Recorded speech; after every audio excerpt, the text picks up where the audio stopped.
Students clashed with law enforcement officers in Florence and Turin, while, in Rome, thousands marched to the Ministry of Education, chanting slogans against what they called an attack on the whole of Italy's education system by the government.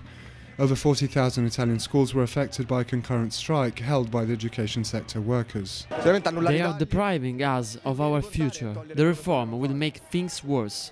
According to Italian Consumers Association Codacons, some 130,000 jobs could be lost at state schools by 2012, including almost 87,000 teaching positions and around 44,500 administrative posts, as the government looks to cut €8 billion in the education budget.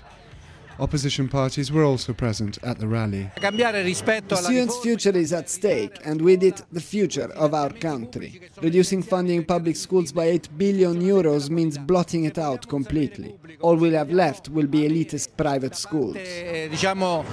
Education Minister Gelmini responded by saying that the protests had been staged by those who are afraid of change and improvement, and that if something has to be done to better Italy's outdated schooling system, changes will have to be made.